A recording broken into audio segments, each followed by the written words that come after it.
On October 7th, it was like different peaks. It started in the morning with a big excitement for the holidays, for the Simchat Torah, the special day, the 8th day after Sukkot, with thanking and loving and happiness and excitement and beautiful clothes and family, and understanding that something, different is happening, and saying goodbye to my husband and children, everybody going to different directions, to the army, to the battle, to fight, risking their lives, and then running by myself to my base and finding the trucks, the horrific, the pure evil that was exposed to us, the bodies. It was a big shock. I remember thinking that I don't understand, and understanding that the essence sometimes is to don't understand. So I'm part of the Chevre Kadisha, looking after, bodies of Jewish people, preparing them for burial and doing the religious ritual of purification for many years, most of my life, since my early 20s. I joined the army 13 years ago for girls, soldiers that died for different reasons, like car accidents. On October 7th, the amount, the numbers, and the situation of the bodies were obviously things that we've never seen before. So when the bodies came, part of my job is to be in the entrance, and I'm in charge of the women. So I was in the entrance where we opened the bags inside. And when we realized it's a woman, I would take them to my team, to our rooms, especially to start the process of identification. I felt that there are many battlefields in the war. My own children and the IDF, they were fighting against Hamas and Hezbollah, and they're shooting and they're stopping terrorists from killing or trying to attack us. So this is a fight because they want to kill and destroy it, and we want peace and we're protecting our own lives. But there are many battles. The fight is rooted between, evil and good. And when I take a body of a Jewish girl that was killed, and I'm covering her, and I'm respecting her, and I'm giving her love, and I'm identifying her, and I'm fighting to find out who she is. And then after I know who she is, to prepare her for burial in the most holy, respectful, closing the doors, covering the body. For me, this is a battle. I'm adding light and good to the world. On one hand, we have so many soldiers, and I feel like, Kulam hayu banai, they're all my children. I felt like I'm the lioness mother, and all of them my daughters. I'm fighting for their dignity and for identifying. And in a way, you don't want so much to know the story because you just want to treat each of them equally, and that's what we do. But together with that, you understand that each of them is a whole world for her family, and even for me, that I didn't know her personally, for the Jewish nation, for the world, she's something so unique. She's a jewel, she's beautiful. There's so much pain around the story of her, so you know that it exists, and you're silent, you're in awe. People say, how can you deal with that? We're saying, I'll do everything for the families to make them feel good. So you hold those two things of not knowing and having the big picture of all of us Jewish people that been somehow, with no way to explain, chosen, been taken in that way, the life being taken, and also understanding that each person is a story. People ask me what was the worst situation. You see the death everywhere in each corner, and it's very painful, but the death is part of the life circle. The death is not the issue is the life that were before and the life that will be after. When you watch this kind of, death and pure evil, it just projects how much life there is. In Hebrew, the word, a soldier that's been killed, we call it halal, which means space, because they're living space, they're living huge space. But the infinity of good that you can put back in this space that they left is incredible.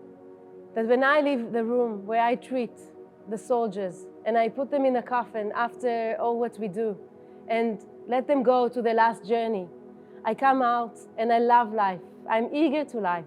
I want to make beautiful meal for my family. I want to smile. I want to do good. I want to say to the world how amazing the Jewish people are. You meet those situations that the pain, the death is not the final station. It's part of our life to explain to us what life is. I'm looking at the living people here on this earth today. I'm leaving the room and I'm thinking, please God, until 120, I'm alive and I want to live. and I want to enjoy and have beautiful life and do good and thank for what I have. You know, when you are a nurse or a doctor, you want to do the right thing also there.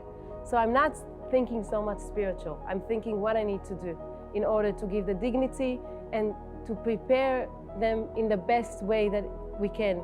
And it's not only for them, it's to respect the family, for the people that come, that everything will be correct and right and identified and in the best way to go to the funeral. Of course you have the pain, but you, in a way, you're in awe, like these people gave their life. I got the merits to treat them. So I'm thankful for that.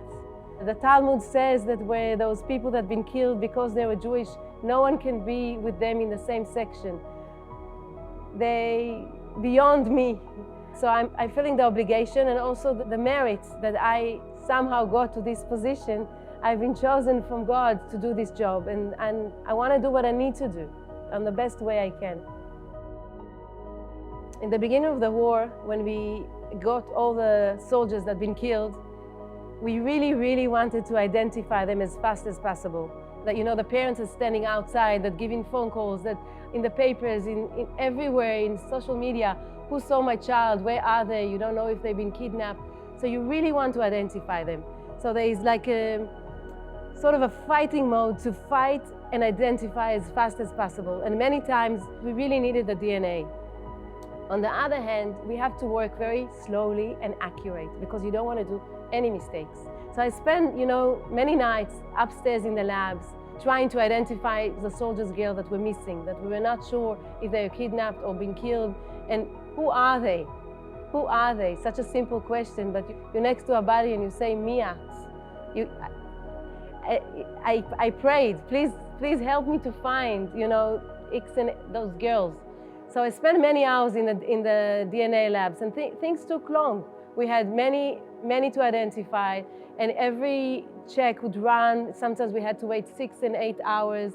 Personally, I didn't want to go to bed. Like I said to myself, I'm not going to bed until we don't identify this person. So it was hard to think of the parents and the families. It's not only the families, it's the resilience of the nation. And I think it was the second week of the war that we got a donation from the FIDF with new rapid DNA machines to help us to identify our soldiers. I'll give you an example, okay? There was an explosion of many soldiers we killed together in Gaza. And when they came, it was a long process to identify them. And because we had the labs and they took all the pieces, when the people in Israel wake up in the morning, we'll have full identification. If you know that 8 soldiers were killed, we want all the names. We don't want the nation to wake up in the morning and see that we still don't know about other 2, whether they've been kidnapped, they're not identified, we'll never find them. What's the story? It's the nation resilience on the top of the pain of the family, of course. So seeing the new rapid DNA machines that the FIDF got to us, there's no ways to explain the difference that they do. That when we have soldiers that unfortunately been killed in the explosion and the families are waiting for answers and the whole country holding their breath just to know that they've been identified, that we have names. Because of those rapid DNA machines, we can give much quicker answers. Listen, in those cases, every second counts, and this is not just seconds, it's hours of saving so much pain to the families and to all of us.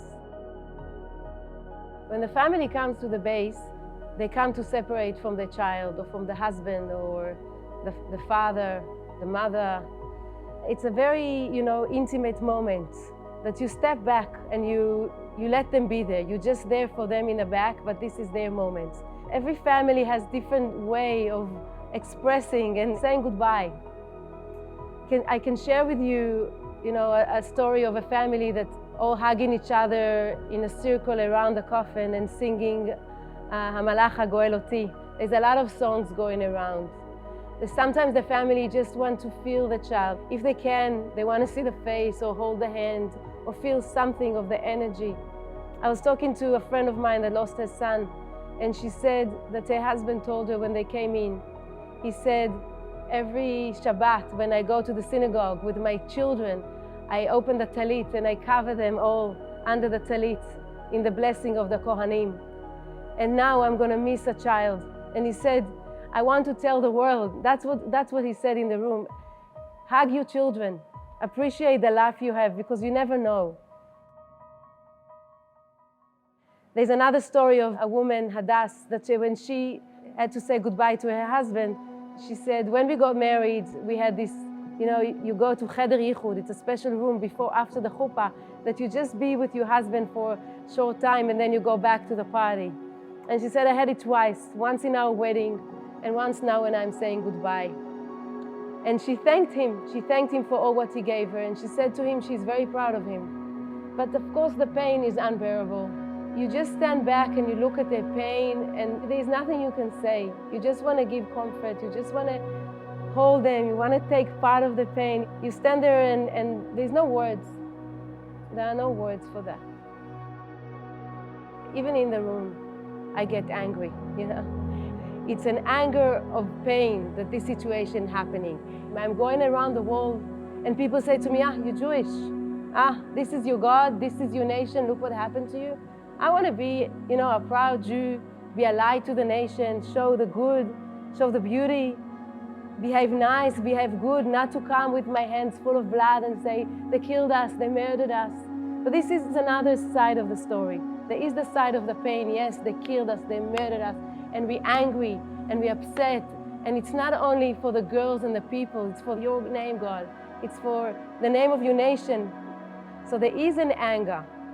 I connect to that as well, but I also look at the flame, the candle that we light in our room when we treat the women and we put the shrouds and we put her in the coffin. And you look at the candle, and I want to take the flame with me, not only the anger. And I want to take the flame and be a light to my family, to my battalion, to my friends, to the nations, to the country. It's anger and love together.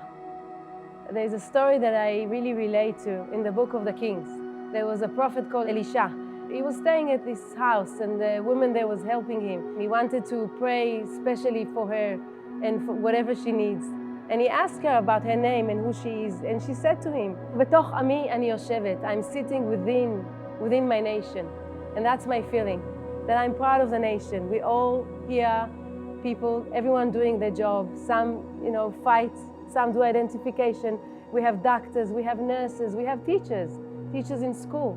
We have people that work in the old age home and looking after elderly people. And there's so much been done in different areas, and specifically myself, as part of the nation, I'm here to look after our deceased. But it's not my story. It's the story of the Jewish people.